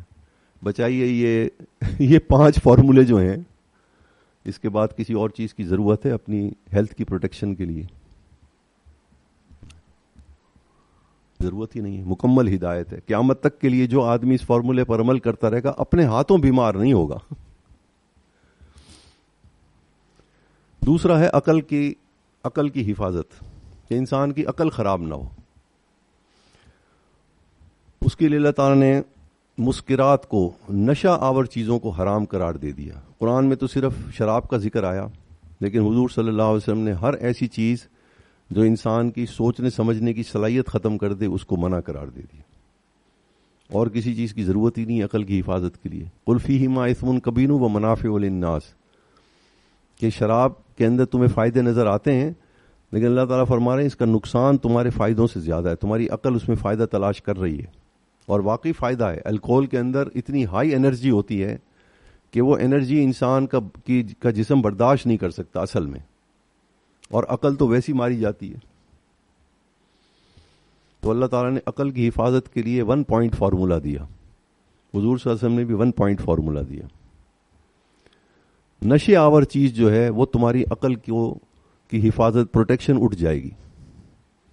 تیسری چیز ہے عزت، اسٹیٹس. سوسائٹی میں اسٹیٹس مینٹین کیسے ہوگی؟ تو اللہ تعالیٰ نے قرآن مجید میں اور حضور صلی اللہ علیہ وسلم نے اپنی سنت مبارکہ سے مسلمانوں کو اسٹیٹس مینٹین رکھنے کا ایک فارمولا بتایا. قرآن کی اس آیت میں تو ہے اذلۃ علی المؤمنین، کہ مسلمانوں کو ہر مسلمان کو اپنے سے زیادہ عزت دو، رسپیکٹ دو، غریب ہو، مزدور ہو یا بڑا ہو. بینگ اے ہیومن بینگ، انسان ہونے کے ناطے ہو مسلمان، اس کے ساتھ تم رویہ ایسا رکھو کہ اس کو لگے کہ تم اس کو رسپیکٹ دے رہے ہو. اور حضور صلی اللہ علیہ وسلم نے ہمارا سوشل سٹیٹس مینٹین رکھنے کے لیے ایک پوائنٹ فارمولا دیا، قیامت تک کے لیے انسانوں کے لیے کافی ہے. مسلمان تو وہ ہے جو مسلمان کو اپنی زبان اور ہاتھ سے محفوظ رکھے. اس کے بعد کسی اور چیز کی ضرورت ہے بھائی؟ اور دوسرے مسلمان کی عزت محفوظ رکھنے کے لیے سورہ حجرات کے اندر اللہ تعالیٰ نے وہ فارمولے پیش کیے. دیکھو بھائی، کسی کو برے نام سے نہ پکارو، کسی کی برائی بیان نہ کرو اس کے پیچھے، کیونکہ یہ اس کی عزت کو کم کرے گی، اس کی رسپیکٹ کو کم کر دے گی. چغلی نہ اکھاؤ کسی کی، کیونکہ یہ دو مسلمانوں کے درمیان ایک دوسرے کی ڈس ریسپیکٹ کا سبب بنے گی. کسی کی بے عزتی، کسی نے اگر کوئی غلط کام کیا بھی ہے، لوگوں کے سامنے اس کو بے عزت مت کرو، تانا مت دو اس کو اس کی برائی کا. بتائیے، یہ 4-5 چیزیں جو ہیں قرآن کے اندر بیان ہوئی، اس کے بعد بھی ضرورت ہے کسی اور ہدایت کی رسپیکٹ مینٹین کرنے کے لیے سوسائٹی میں؟ جسمانی عزت کے لیے اللہ تعالیٰ نے ایک ہی آیت اتاری، عورت کی جسمانی عزت محفوظ رہے اور مرد کی بھی جسمانی عزت محفوظ رہے. اللہ تعالیٰ نے فرمایا کہ اے بنی آدم، میں نے تمہیں جسم ڈھانپنے کا ایک طریقہ انبیاء کے ذریعے سکھایا. یعارکم سوآتکم وریشا ولباس التقوی ذالک خیر. میں نے لباس اتارا جس سے تم اپنا جسم ڈھانپتے ہو. ہر طرح کا لباس پہنو موسم کے لحاظ سے، لیکن ایک لباس ایسا ہے جو تمہاری جسمانی عزت کی حفاظت کرے گا. عورت کی عزت کی طرف کوئی حملہ نہیں کرے گا، مرد کی عزت کی طرف بھی کوئی حملہ نہیں کرے گا. اس وقت LGBT کا ایشو پوری دنیا کے اندر ہے کہ نہیں بھائی؟ اس کا حل تو صرف ہمارے پاس ہے اور کسی کے پاس ہے ہی نہیں. یہ فارمولا تو ہمارے پاس ہے. تو اللہ تعالیٰ نے فرمایا لباس التقوی ذالک خیر.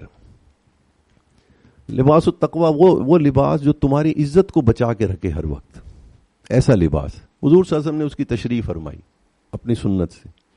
مرد کا سر ڈھانپ کے رکھنا، داڑھی مرد کی پوری ہو، ٹخنے اس کے ننگے ہوں، اور اس کا لباس ناف سے لے کے گھٹنے تک، یہ جو اس کا جسم کا حصہ جو ہے یہاں پر ایسا لباس پہنے کہ یہ کھلا ہو، ٹائٹ بھی نہ ہو اور اتنا پتلا بھی نہ ہو کہ جسم کا یہ حصہ نظر آئے کسی دوسرے مرد کو.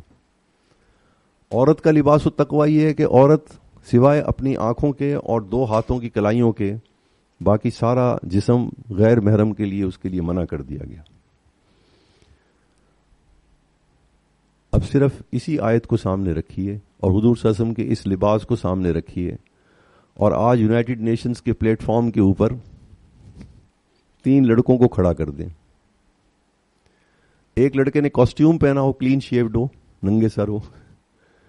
ایک لڑکے نے بہت ٹائٹ لباس پہنا ہو، کلین شیو ہو. اور ایک لڑکا نوجوان جس نے سر پہ ٹوپی بھی رکھی ہو، داڑھی بھی رکھی ہو، ٹخنے بھی ننگے ہوں، اور بے شک 1 لاکھ روپے کا جوڑا پہنا ہو، لیکن شرعی لباس. اور دنیا کے سارے عقل مند لوگوں کو بٹھا دیا جائے، کافروں کو، ان سے پوچھا جائے بھائی کس بچے کو دیکھ کے تمہارے اندر نیگیٹو جذبات پیدا ہو رہے ہیں؟ دیکھنے سے ہی صرف. ہمارا مذہب جو ہے نا یہ تقریری نہیں ہے، تقریروں سے سمجھ میں آنے والا نہیں ہے، یہ نیچر ہے. اس میں احکامات وہ بیان کیے گئے ہیں جو اللہ نے ہیومن نیچر میں رکھے ہیں.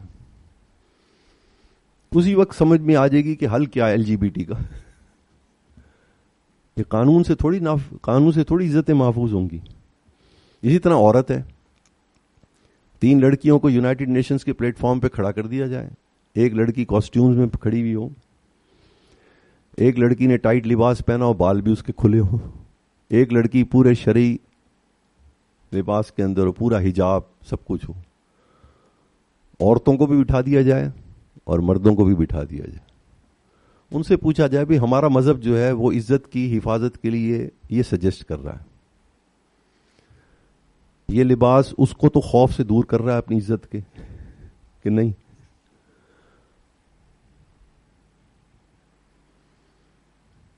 ہر چیز کا حل ہمارے پاس موجود تھا.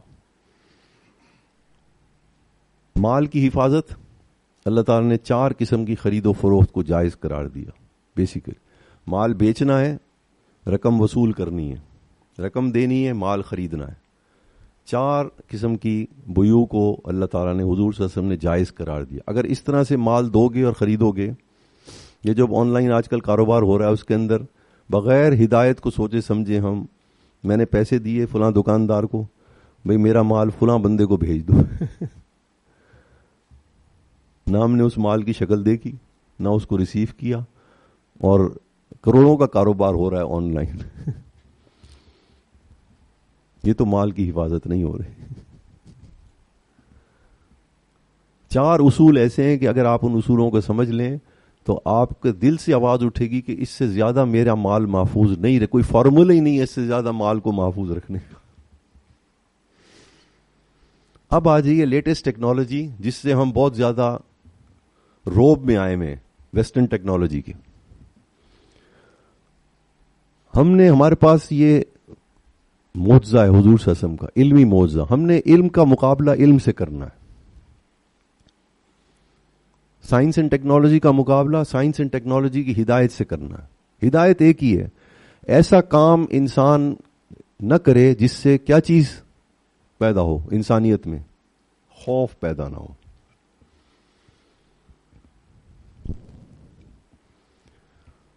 اس وقت ٹیکنالوجی کا عروج ہے, پوری دنیا کی انسانیت اس وقت صحت کے اعتبار سے خوف میں مبتلا ہے کہ نہیں پالیوشن کے. یہ پالیوشن کی ٹیکنالوجی کس کی ہے بھائی؟ مسلمانوں کی. ہم نے تو اس کو بڑے گلے لگایا ہوا سینے سے وہ رو رہے ہیں بیچارے. اگر مسلمان نہیں, یہ ساری انڈسٹریز مسلمانوں نے بھی بنائی ہے, لیکن اسمال انڈسٹریز, ہوم انڈسٹری کے لیول پہ اس سے زیادہ ٹیکنالوجی مسلمانوں کی ہے. 16,000 انوینشنز مسلمانوں نے کی ہیں 1300 سال میں. برٹش میوزیم کے اندر اس کی بک موجود ہے, اس میں ایٹم بم بھی ہے, اس میں ہوائی جہاز بھی ہے, سب چیزیں اس میں مسلمانوں نے ایجاد کی تھی. 1000 سال پہلے مسلمانوں نے ایٹم بم کا فارمولا دے دیا تھا انسانیت کو, لیکن بنایا نہیں. کیوں نہیں بنایا؟ انہوں نے اپنی ریسرچ کو قرآن پہ پیش کیا کہ اگر ہم نے یہ ہتھیار بنا لیا تو یہ صرف دشمن کو نہیں مارے گا بلکہ باقی ساری چیزوں کو بھی ختم کر دے گا, مکانوں کو بھی تباہ کر دے گا, عورتوں کو بھی, بوڑھوں کو بھی, بچوں کو بھی, فصلیں بھی نہیں اگیں گی وہاں پر ریڈیشن سے. یہ تو صرف دشمن کا کو نقصان نہیں ہوگا, یہ تو باقی دشمن کے گھر والوں کو بھی خوف میں مبتلا کر دے گا یہ ہتھیار. انہوں نے وہ ریسرچ بند کر دی. آئنسٹائن نے اسی ریسرچ کا ٹرانسلیشن کرا کے اپنے نام سے ریلیٹیوٹی تھیوری پیش کر دی, اور انہوں نے اس کو بڑی اچیومنٹ کہہ رہے ہیں.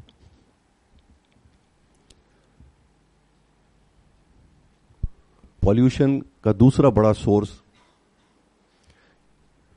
کمپیوٹر ٹیکنالوجی ہے. میں آپ سے پوچھتا ہوں, یا ماشاءاللہ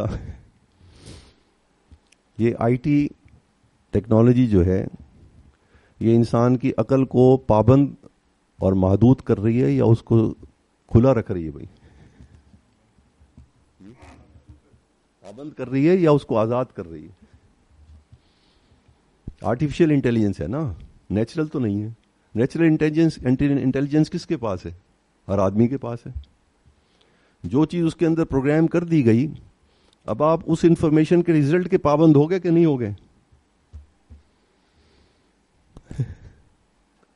اور یہ کمپیوٹر ٹیکنالوجی جو ہے حضرت عیسیٰ علیہ السلام سے 15 سال پہلے کمپیوٹر ایجاد ہو چکا تھا. میں نے اس کی تصویر بھی دیکھی ہے. وہ کمپیوٹر جو انفارمیشن دیتا تھا, میکینیکل کمپیوٹر تھا اس سائز کا, وہ آج کی کوئی ریسرچ اس تک پہنچ ہی نہیں سکتی. اتنا کمپلیٹ انفارمیشن تھی پوری کائنات کی اس کے اندر. کیونکہ قرآن نے کہا وَلَقَدْ مَكَّنَّاهُمْ فِي الْأَرْضِ مَا لَمْ نُمَكِّن لَكُمْ, میں نے پچھلی قوموں کو ایسی ٹیکنالوجی دی تھی کہ تمہیں بھی نہیں دی. وہ وَالَّذِينَ مِن قَبْلِكُمْ كَانُوا أَشَدَّ مِنكُمْ قُوَّةً وَأَكْثَرَ أَمْوَالًا وَأَوْلَادًا, پچھلی قوموں کو میں نے ایسی ٹیکنالوجی دی تھی زمین کے خزانے استعمال کرنے کی کہ تمہیں بھی نہیں دی. سول ٹیکنالوجی, مسلمانوں کی کنسٹرکشن دیکھ لیں, کتنے طوفان اور اندھیریاں آئیں, زلزلے آئے. مسلمانوں نے جو کنسٹرکشن کی تھی, نہ اس کا رنگ اترا, نہ وہ بلڈنگیں گری. یہ آج کی سول ٹیکنالوجی اس سے زیادہ ایڈوانس ہے. ایک زلزلے کا جھٹکا تو برداشت نہیں کر سکتی ہے. کون سی ہائی ٹیک ٹیکنالوجی ہے سول کی؟ اہرام مصر ہزاروں سال ہو گئے ان کو, آج تک سول انجینئر سمجھ ہی نہیں سک رہے کہ یہ اینگل انہوں نے کیسے ڈیزائن کیا اتنی بلندی تک. اور اس ٹیکنالوجی کا خاصہ یہ تھا کہ اس کے اندر جو چیز بھی رکھ دی جائے وہ ہزاروں سال تک سڑتی نہیں ہے. یہ آج کی سول انجینئرنگ میں تو ٹیکنالوجی ہے ہی نہیں, دور دور تک نہیں. ایسی مسجدیں مسلمانوں نے بنائی, میں نے وہ مسجد دیکھی ہے جس کے اندر مچھر اور مکھی نہیں آتے. ایسا پینٹ انہوں نے کیا ہے مسلمانوں نے, پنکھے بھی نہیں تھے اس زمانے میں.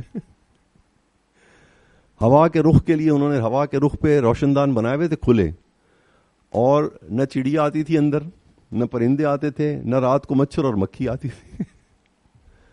یہ تو ہمارے پاس ٹیکنالوجی تھی, یہ ہے اب بھی. اس وقت دنیا کو کینسر کے اندر مبتلا کرنے کے لیے سب سے ہائیسٹ ٹیکنالوجی جو ہے وہ ایویشن کی ٹیکنالوجی. کیونکہ اوزون لیئر جو ہے, جس کو اللہ تعالیٰ نے انسانیت کی پروٹیکشن کے لیے بنایا, کہ اوپر سے چاند اور ستاروں کی اور سیاروں کی جو روشنی آتی ہے وہ ساری کی ساری الٹرا وائلٹ ریڈیشنز ہیں, جو اگر زمین کے اوپر پہنچ جائیں تو کوئی جاندار زندہ نہ رہے. اللہ تعالیٰ نے ایک لیئر بنائی ہے ہماری زمین کے ارد گرد, وہ پروٹیکٹ کر رہی ہے, فلٹر کر رہی ہے اوپر کی ریڈیشن کو. روشنی تو پہنچ رہی ہے ان کی, لیکن ان کی نقصان دہ ریڈیشنز نہیں پہنچ رہی. ایویشن ٹیکنالوجی نے اس فلٹر کو توڑ دیا, ختم کر دیا. موبائل ٹیکنالوجی, یہ جو فریکوینسی آتی ہے موبائل ٹاور سے, کیونکہ یہ میرا سبجیکٹ ہے اس لیے میں آپ کو کہہ رہا ہوں, یہ جس فریکوینسی کے اوپر آپریٹ کرتی ہے, ہمیں انسٹرکشنز ہیں ہوائی جہاز کے ریڈار آن کرنے میں بھی یہی فریکوینسی استعمال ہوتی ہے. اس میں استعمال, وہ کہتے ہیں جب ریڈار آپ آن کریں گے تو اس سے جو ریڈیشنز نکلیں گی وہ وہی فریکوینسی یوز کرتی ہیں جو موبائل ٹاور سے نکل رہی ہیں. 50 فٹ تک اگر کوئی آدمی اس کے سامنے کھڑا رہ جائے تو وہ امپورٹنٹ ہو جاتا ہے.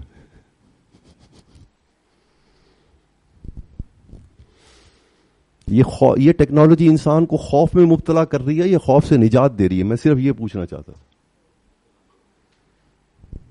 کووڈ کے اندر وہ جو اوزون لیئر تھی وہ دوبارہ سے ریپیئر کر دی اللہ تعالیٰ نے. ریڈیشنز کی انٹینسٹی جو تھی وہ 80% ختم ہو گئی, کم ہو گئی. کیونکہ ہوائی جہاز جس ہائٹ کے اوپر گزرتے ہیں ان کا جو دھواں ہے وہ اصل میں اوزون لیئر کو خراب کرتا تھا, جتنی کمرشل فلائٹس ہیں.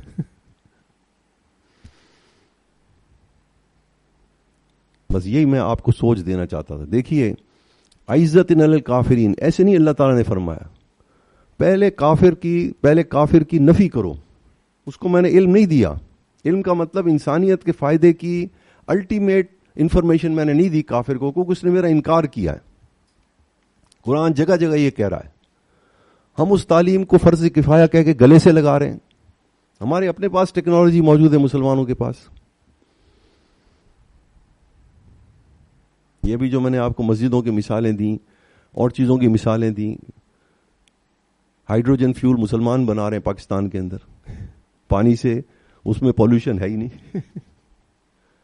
یہ ٹیکنالوجی تو آپ کے پاس بھی, سب کے پاس. اور آخری بات کہ زمین کے خزانے تلاش کرنے کے لیے کسی انسٹرومنٹ کی ضرورت نہیں ہے، یاد رکھیں. نہ جسم کے اندر کوئی بیماری تلاش کرنے کے لیے کسی انسٹرومنٹ کی ضرورت ہے، نہ ایکس رے کی، نہ الٹرا ساؤنڈ کی، نہ ٹیسٹ رپورٹ کی. میں آپ سے پوچھتا ہوں، یہ ٹیسٹنگ سسٹم جو تھا 100 سال پہلے تھا انسانوں کے اندر؟ نہیں. اس کا مطلب پہلے لوگ بیمار اور صحت مند نہیں ہوتے تھے. پہلے سونا چاندی زمین سے نکلتی تھی کہ نہیں نکلتی تھی؟ پہلے میٹھا پانی زمین سے نکلتا تھا کہ نہیں نکلتا تھا؟ کون سے انسٹرومنٹ تھے ان انسانوں کے پاس؟ میں وہ صرف سمجھانا چاہتا. آخری بات، ہمیں اللہ تعالیٰ نے زمین پر خلافت عطا کی ہے، ہیڈ آف دی اسٹیٹ سے ہم. تو خلیفہ کو ساری کوالٹیز اللہ نے دی ہیں جو زمین کے سارے خزانوں کی انفارمیشن کا سورس ہمیں اللہ تعالیٰ نے دیا ہے معلوم کرنے کا. وہ ہے ہماری 5 سینسز. آج بھی وہ لوگ موجود ہیں جو خزانے زمین کی مائننگ کے لیے نا اپنے صرف ٹیسٹ اور کلر دیکھ کے بتا دیتے ہیں اتنا تانبا اس کے اندر ہے، اتنا سونا، اتنا لوہا اس کے اندر ہے. آج بھی وہ لوگ زندہ ہیں. پہلے بھی اسی طرح سے دیکھ، اور پھر چکھتے ہیں پتھر کو، کوانٹٹی بتاتے ہیں. ٹولز کی ضرورت تو رہی انسانوں کو ہمیشہ کھودنے کے لیے. جتنے پرانے قصبے پاکستان کے اندر، قصبے، میٹھا پانی کہاں سے نکلتا تھا؟ ناک اور ذائقہ. خاص لوگ تھے. یہ فن آپ کے پاس بھی سیکھنا پڑتا ہے. 15-20 دن کا فن ہے، کچھ زیادہ ہے بھی نہیں. یہ مائننگ کے لیے، زمین کے خزانے تلاش کرنے کے لیے 15-20 دن کا فن ہے.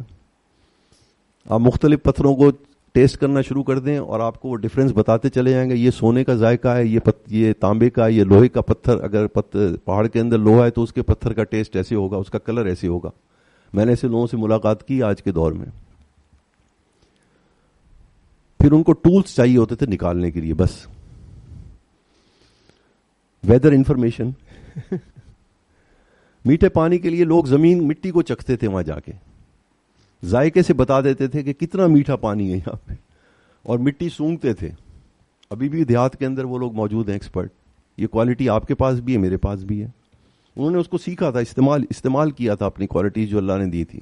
ویدر ٹیکنالوجی، آج بھی میں ایسے لوگوں کو دیکھا ہے دیہات کے اندر کھڑے ہو جاتے ہیں ٹیلوں کے اوپر اور اپنے کانوں کو، سر کو ادھر ادھر پھیرتے ہیں اور اپنے کانوں سے سینس کرتے ہیں ایئر ڈائریکشن.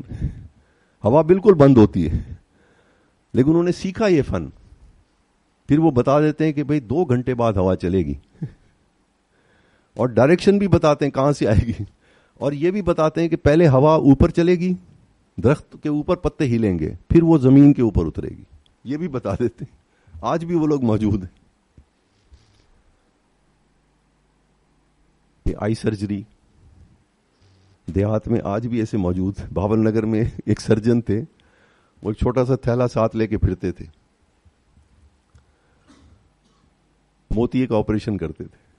یہ ہماری ٹیکنالوجی. 2 انسٹرومنٹ تھے ان کے پاس. ایک تو وہ سوئی گرم کرتے تھے اور جہاں موتیا ہوتا تھا وہاں پہ وہ اس کو پینیٹریٹ کرتے تھے سیدھا موتیے تک. ساتھ ان کے پاس ایک اور ٹیوب سی تھی، وہ بھی اتنی باریک تھی. اس ٹیوب کو انٹر کر کے اور وہ موتیے کو سک کر لیا کرتے تھے. اب جو لیٹسٹ آپریشن ہے وہ اسی طرح ہو رہا ہے کہ نہیں ہو رہا؟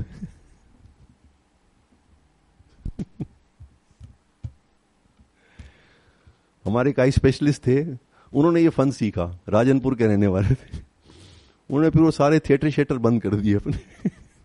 دیہاتوں میں چلے جاتے تھے، ادھر بھینس دم بھی ہلا رہی ہے، وہیں پہ مریض کو لٹایا، اس کے آنکھوں کا آپریشن کیا اور پٹی رکھی اور چل دیے. وہ کہتے سارے نخرے ہیں بھائی، اس کی ضرورت ہی نہیں. ایئر کنڈیشن تھیٹر ہو، وہ جرم فری ہو. وہ بہت ماہر آئی سرجن ہے وہ. وہ کہتے ہیں ہم خواہ میں دھوکے میں رہے، یہ تو ہمارا اپنا فن ہے.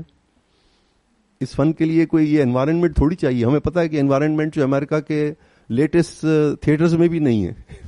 100% جرم فری تو دنیا کا کوئی تھیٹر نہیں ہے. اور آخری چیز، انسان کے جسم کی بیماریاں. وہی میں عرض کر رہا ہوں کہ یہ ٹیسٹنگ سسٹم کب آیا انسانوں میں؟ 100 سال بھی نہیں ہوئے، بلکہ 40 سال بھی نہیں ہوئے. میرے والد صاحب ڈاکٹر تھے، وہ بہت ہی کم، مہینے میں 1 دفعہ کسی کا پیشاب ٹیسٹ کرتے تھے شوگر کے لیے، حالانکہ لیب بھی تھی. وہ کہتے کہ ہم نے جب MBBS پڑھی تھی اس وقت تو یہ لیبس تھی نہیں. 1935 میں تو ہمیں بھی نا یہ نبض نبازی سکھائی جاتی تھی کیونکہ انسان کے اندر جو بھی خرابی پیدا ہوتی ہے سب سے پہلے اس کی انفارمیشن جو ہے نا وہ آپ کی نبض دیکھتی ہے, اس کی ردم میں فرق پڑ جاتا ہے. آج چائنیز میڈیسن اتنی مشہور ہے, وہ جو چائنیز ہیں وہ ایسے ہاتھ رکھتے ہیں, آدھے منٹ سے پہلے آپ کے پورے جسم کی بیماریاں لکھ کے دے دیتے ہیں. آدھے منٹ سے بھی پہلے. یہ فن آپ کے پاس بھی ہے. یہ دوائیاں چکھتے تھے, جڑی بوٹیاں, فوراً نفس پہ ہاتھ رکھ کے بتا دیتے کہ وہ جو نفس تھی اس میں چینجز آئی ہیں کہ نہیں آئی. نسخے ایسے استعمال کیے. ہر انفارمیشن تو خلیفہ کو دی اللہ تعالیٰ نے, سورس آف انفارمیشن. ہم محتاج تھوڑی ہیں انسٹرومنٹس کے, زلزلے کے محتاج تھوڑی ہم کہ سیسمک سٹیشنز لگے ہوں گے تو زلزلے کا پتہ لگے گا. اللہ تعالیٰ نے جانور اور پرندوں کو ہمارا اسسٹنٹ بنا دیا ہے. آپ دیکھیے جس علاقے میں طوفان آنا ہو, آج بھی دیکھ لیں آپ, باہر نکل کے غور کریں, پرندے جو ہیں بڑے پرندے نا ایک دم سے اکٹھے ہونے لگ جاتے ہیں جب اندھیری آتی ہے نا. آپ کبھی آبزرو کریں جا کے. اس کا مطلب ہے کہ ویدر خراب ہونے لگ گیا. وہ پہلے ہمیں انفارمیشن دے دیتے ہیں. سسمک انفارمیشن جو ہے وہ زمینی جانور دیتے ہیں. آپ بکریاں پالیں گھر کے اندر, کتے پالیں, جیسی زلزلہ آنے لگے گا کئی سیکنڈ پہلے وہ بھونکنے لگ جائیں گے اور بکریاں جو ہیں وہ بے چین ہو جائیں گی. ان کو وہ جو زمین کے اندر حرکت شروع ابھی ہوئی ہے, اوپر وہ سسمک انفارمیشن ابھی ریکارڈ نہیں ہوئی, وہ جانوروں کو پہلے پتہ لگ جاتی ہے. بس یہی بات میں سمجھا رہا ہوں. ہماری ہدایت انسانیت کو ہر خوف اور غم سے دور کر رہی ہے. اس کا فارمولا قرآن میں نے ایک آیت کے ذریعے آپ کو بتا دیا. صحت کی حفاظت کے لیے ایک آیت, عزت کی حفاظت کے لیے ایک آیت, سٹیٹس کی حفاظت کے لیے ایک آیت, عقل کی حفاظت کے لیے ایک آیت, باقی سب اس کی تشریح ہے. مال کی حفاظت کے لیے حضور صلی اللہ علیہ وسلم کی سنت اس کی تشریح کر رہی ہے اس حکم کی, بس اور کچھ بھی نہیں کر رہے. اللہ تعالی ہمیں اس ظلمت سے نکلنے کی اللہ تعالی ہمیں توفیق عطا فرما دے. بس کفر کی تعلیم اور اس ٹیکنالوجی کے روب سے اللہ تعالی ہمیں نکالے. اس وقت ضرورت اس بات کی, بلکہ ہم اس ٹیکنالوجی کو ان کی ہدایت کا ذریعہ بنائیں. ہم بتائیں کہ ہمارے پاس تم سے زیادہ بہتر رزلٹ ہیں اس کے. ہمارے دین میں ان کی انفارمیشن ہے, ہم نے اپنے دین سے ہدایت لی ہے, تم بھی اس کو ایکسیپٹ کرو. اور وہ کرتے ہیں, ان کے اچھے لوگ کرتے ہیں ایکسیپٹ اس کو. ایویشن ٹیکنالوجی میں نے آزمایا, کئی چیزیں ایسی کی ہیں کہ ان کی بڑی ریسرچ کے بعد ایک چیز آئی, ایک انسٹرومنٹ آیا, لیکن اس انسٹرومنٹ کے اندر خرابی تھی. ان کو واپس لکھا گیا, انہوں نے بڑے خوش دلی سے ایکسیپٹ کیا کہ ہاں آپ کی انفارمیشن زیادہ بہتر ہے. کرتے ہیں وہ لوگ. فطرت تو ہر کافر کی بھی تو صحیح ہوتی ہے کہ نہیں. ہم نے اپنی ہدایت کو اصل میں ان کو ٹیکنالوجی سکھانے کے لیے یوز کرنا ہے تاکہ وہ ہمارے دین کی خوبصورتی اور بلندی کو سمجھیں, نہ یہ کہ ہم ان کے روب میں رہ کے ان کی ہر چیز کو ایکسیپٹ کرتے رہیں بغیر سوچے سمجھے, اور اپنی ہدایت کو ہم انفیریئر سمجھنے لگ جائیں. یہ بات اللہ تعالی ہمیں سمجھا دے آج کے دور پہ. وآخر دعوانا الحمدللہ رب العالمین. بسم اللہ الرحمن الرحیم. الحمد للہ رب العالمین والصلاة والسلام علی اشرف الانبیاء والمرسلین سیدنا و مولانا محمد وعلی آلہ واصحابہ اجمعین. یا اللہ, یہ امت کے قابل ترین طبقے کے افراد اس مجلس میں موجود ہیں, اور اس فقیر نے یا اللہ اپنے مشائخ سے, حضرت مجدد صاحب رحمۃ اللہ علیہ کی تعلیمات سے, اپنے شیخ کی صحبت میں جو کچھ سیکھا اور سمجھا ان کو اس تک پہنچانے کی بھی کوشش کی ہے. اس میں جو حق ہے یا اللہ وہ ہم سب کے دل و دماغ کے اندر رچا بسا دیجیے, اور جو چیز غلط ہے یا اللہ ہمارے دماغوں سے معاف فرما دیجیے. امت مسلمہ کو اپنا مقام اور منصب پہچاننے کی توفیق نصیب فرمائی. ہمیں تو آپ نے اس امت میں اس لیے پیدا کیا تھا کہ ہم صرف نبی کی تعلیم اور ان کے طریقے کو سیکھیں اور اس سے اپنے ساری زندگی کے خوف اور غم کو دور کریں, اور دوسروں کو بھی خوف اور غم دور کرنے کا فارمولہ ان کو بھی سمجھائیں. لیکن ہم تو یا اللہ یہ سبق بھول گئے, اور ہم نے دین کو چند رسومات کا نام دین سمجھ لیا, اور اس کے نتائج کو آخرت کے اوپر ڈال دیا. اور نبی کی تعلیمات سے زیادہ ہم نے غیروں کی تعلیم اور طریقے کو یا اللہ قبول کر لیا. ہمیں معافی عطا فرما دیجیے. اپنے نبی کے ساتھ پھر سے ایسی دلی وابستگی نصیب فرمائیے کہ اس دور کے مسلمان پھر سے یا اللہ پوری انسانیت کی سرداری اور قیادت کے لائق بنا دیے جائیں. کافروں کی میں سے جن کی قسمت میں آپ کے علم میں ہدایت ہے ان کو ہدایت بھی عطا فرما دیجیے، اور جن کی قسمت میں ہدایت نہیں ہے ان کے شر اور فتنے سے مسلمانوں کی حفاظت فرمائیے، اور مسلمانوں کے سارے طبقات کو یا اللہ اس فتنے کو سمجھ کے اپنی اپنی قابلیت اور صلاحیت کے اعتبار سے اس فتنے سے خود بھی بچنے کی توفیق عطا فرمائیے، اور اپنے متعلقین کو بھی اس سے آگاہ کرنے کی توفیق عطا فرمائیے۔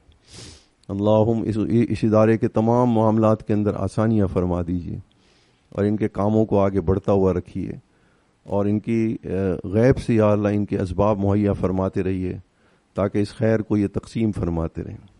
اللہم لا تفرق جمعنا ھذا الا بذنب مغفور وسعی مشکور وتجارت لن تبور یا عزیز و یا غفور و یا عالم ما فی الصدور سبحان ربک رب العزت عما یصفون وسلام علی المرسلین والحمد للہ رب العالمین وصلی اللہ تعالی علی خیر خلقہ سیدنا محمد وعلی آلہ واصحابہ۔ السلام علیکم ورحمۃ اللہ۔